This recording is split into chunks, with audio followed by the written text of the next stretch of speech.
প্রিয়জনেরা, প্রভু যীশু খ্রিস্টের নামে আমি আপনাদের শুভেচ্ছা দিই। আমরা নতুন মাসের প্রথম দিনে এসেছি। এমনটা লাগছিল যেন নতুন বছর সবে শুরু হয়েছে, কিন্তু এক মাস এত তাড়াতাড়ি পেরিয়ে গেল। ঈশ্বর খুব অদ্ভুতভাবে আমাদের পথ দেখাচ্ছেন, আমাদের প্রার্থনার উত্তর দিচ্ছেন, ঠিক সেভাবেই যেমন তিনি প্রতিজ্ঞা করেছেন। আপনি অধীর আগ্রহে অপেক্ষা করছেন প্রভু আপনার জন্য আজকে কি বাক্য রেখেছেন, তাই তো? সাথে এটাও আপনি ভাবছেন যে এটা কোন জায়গা, এটা তো খুব চেনা চেনা লাগছে, তাই না? এটা মোজেস অডিটোরিয়াম, যেটা ঈশ্বরের তাম্বুর পরিসরের নিকট আছে। প্রভুর অনুগ্রহে এই সেবা কার্যে ডেভিড অডিটোরিয়াম, মোজেস অডিটোরিয়াম, সাধু পোলের অডিটোরিয়াম আর এলিও অডিটোরিয়াম প্রভু আমাদের দিয়েছেন।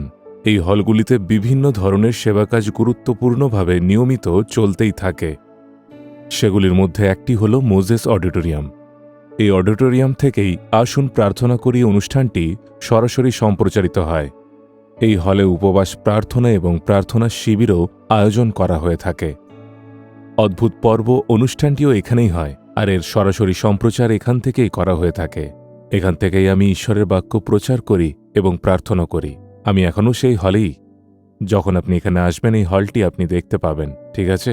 আসুন আমি সেই প্রতিজ্ঞা আজ তুলে ধরি যা ঈশ্বর আপনাদের জন্য রেখেছেন। গীতসংহিতা 50 পদ 15। আর সংকটের দিনে আমাকে ডাকিও, আমি তোমাকে উদ্ধার করিব ও তুমি আমার গৌরব করিবে। প্রভু বলেন, আমার পুত্র, আমার কন্যা, আমাকে ডাকো, আমি উদ্ধার করব। তিনি প্রতিজ্ঞা করেন তিনি উদ্ধার করবেন সংকটের সময়। আজ কিছু না কিছু চিন্তার পরিস্থিতি আপনার আছে, আপনার পরিবারে, আপনার ব্যক্তিগত জীবনে, আপনার সেবা কাজে অথবা আপনার ব্যবসায় ঝামেলাপূর্ণ পরিস্থিতি, সন্তানের বিষয়ে কোনো সমস্যা এসেছে, পরিবারে হঠাৎ কোনো সমস্যা এসেছে, আমার সেবা কাজ কোনো সমস্যার সম্মুখীন হচ্ছে, আমার চাকরিতে কোনো সমস্যার পরিস্থিতি। আপনি কি ভুগছেন? প্রভু বলেন, আমার পুত্র, আমার কন্যা, ভয় পেও না, আমি তোমাকে উদ্ধার করব। আমি তোমার সমস্ত পরিস্থিতিতে উদ্ধার করব। পরিস্থিতি বদলে যাবে, কিন্তু তুমি আমাকে সবসময় ডাকবে, এমনটা প্রভু বলেন। যদি তুমি যিশুর নামে ডাকো, আমি তোমাকে উদ্ধার করব, তোমার পরিস্থিতি বদলে দেব। প্রভু এটা প্রতিজ্ঞা করেছেন। ঋণের সমস্যা থেকে মুক্তি, ভয় থেকে মুক্তি, পরিবারের সমস্যা থেকে মুক্তি, পাপের বন্ধন এবং অদৃশ্য জাল থেকে আপনার মুক্তি, রোগ থেকে উদ্ধার, সেই সমস্যা এবং পরিস্থিতি থেকে উদ্ধার যা তোমাদের ঘিরে রেখেছে, অথবা দুষ্ট ব্যক্তির মন্ত্রণা থেকে আপনার উদ্ধার। আজ কিছু না কিছু সমস্যা থেকে আপনি উদ্ধার চান, প্রভু আপনাকে তা দিতে চলেছেন। এই উদ্দেশ্যেই তিনি নিজেকে ক্রুশে মৃত্যুবরণ করার জন্য সমর্পিত করেন, আমাদের উদ্ধারের জীবন দেওয়ার জন্য। তিনি নিজেকে ক্রুশে তুলতে এবং পেরেকের আঘাত পেতে নিজেকে সমর্পণ করেন।